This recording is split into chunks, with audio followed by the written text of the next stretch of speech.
ఆమె జైల్లో ఉంది, ఆమె అవినీతి గురించి మాట్లాడుతుంది. రెండో అంశం ఏంటంటే ఇవాళ హరీష్ రావు గారు, సంతోష్ గారు వాళ్ళే అవినీతికి కారకులు అని చెప్తా ఉంది. ఘోష్ కమిషన్ కూడా ఏం చెప్పింది, కేసీఆర్ తండ్రితో పాటు హరీష్ రావు గారు ప్రస్తావన ఉందని చెప్పింది. అంటే ఇప్పుడు రేవంత్ రెడ్డి గారి ఈమె ఎండార్ చేస్తుందా, ఆథరైజ్ చేస్తుందా రేవంత్ రెడ్డి గారి స్టేట్మెంట్, లేదా ఘోష్ కమిషన్ ఆథరైజ్ చేస్తుందా?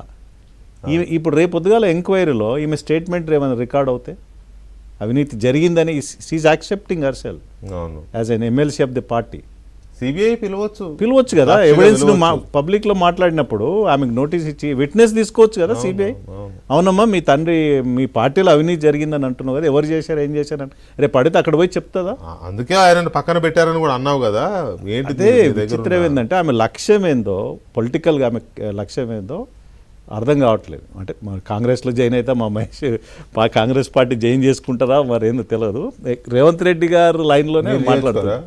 మాకేం అవసరం అన్న ఇట్లాంటి వాళ్ళకి ఏమవసరం, మరి అవసరం ఉండొచ్చు వాళ్ళకు. రేవంత్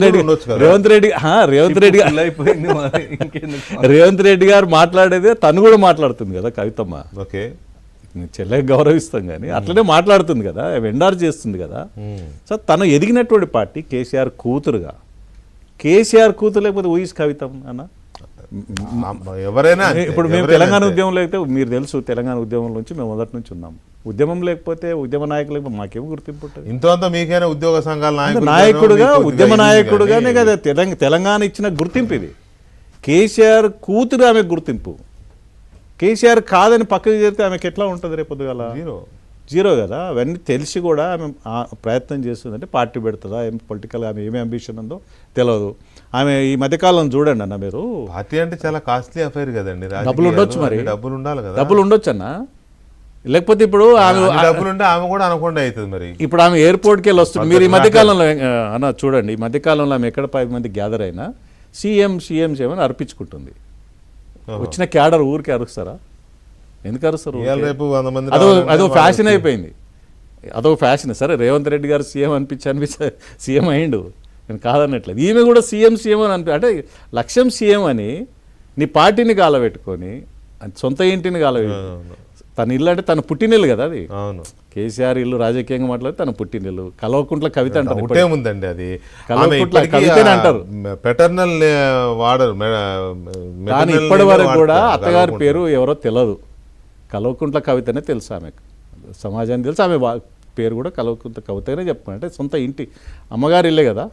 అమ్మగారి ఇల్లుని వాళ్ళ నువ్వు కాలబెడతావా? ఇంటర్నల్గా మాట్లాడవచ్చు కదా. మనం గతంలో ఈ చర్చ చేసుకున్నాం. మనం ఏమని ఉంటే విభేదాలు ఉంటే, పార్టీ అంతర్గత విషయాలు ఉంటే తల్లితోడు కూర్చోనో, అన్నదమ్ములతో కూర్చోనో, లేదా బావగారితో కూర్చోనో సమస్య పరిష్కరించుకుంటూ పోయాయి. ఇవాళ బజార్లో పడ్డాక పార్టీ ఉంటుందని. రేవంత్ రెడ్డి వెనక ఉన్నాడు, హరీష్ రావు, సంతోష్ రావుల వెనక రేవంత్ రెడ్డి ఉన్నాడు. వీళ్ళని ప్రొటెక్ట్ చేయడానికి రేవంత్ రెడ్డి ట్రై చేస్తున్నాడని ఆమె అన్నారు కదా, అది కూడా ఒక్కసారి విందాం మహేష్ గారు మాట్లాడి. ఈ చేతగాని కాంగ్రెస్ ప్రభుత్వం మీ ఏసీబీ వాళ్ళు పోయి కాళేశ్వరంలో పనిచేసిన 3 ఇంజనీర్లను పట్టుకుంటే ఒక్కొక్క ఇంజనీర్ దగ్గర 100 కోట్ల ఆస్తులు వెళ్తే మీకు ఎందుకు ఎంక్వైరీ చేసే దమ్ము లేదు? వాళ్ళు వెనకాల ఎవరు ఉన్నారో ఎందుకు ఎంక్వైరీ చేస్తలేరు? ఖచ్చితంగా నేను ఇవాళ చెప్తా ఉన్నా, హరీష్ రావు గారు వెనక, సంతోష్ రావు గారు వెనక రేవంత్ రెడ్డి గారు ఉన్నారు. వాళ్ళని ఖచ్చితంగా కాపాడతారు అన్ని విషయాలను. వాళ్ళని ఏమనరు, వాళ్ళ గురించి ఏం మాట్లాడరు. బాణం ఎంతసేపు కేసీఆర్ గారి మీద ఉంటుంది. కేసీఆర్ గారిని మాట్లాడాలి, కేసీఆర్ గారిని బదనాం చేయాలి. కానీ దగ్గరుండి ఈ అవినీతి అనకొండలు బీఆర్ఎస్ పార్టీని ఏదైతే డిస్టర్బ్ చేసిండ్రో వాళ్ళని మాత్రం ఏమనరు. ఈ ఇంటర్నల్ అండర్స్టాండింగ్ అనేది ఎక్స్పోజ్ కావాలి. She is very clear Mahesh, internal understanding ఉంది వీళ్ళ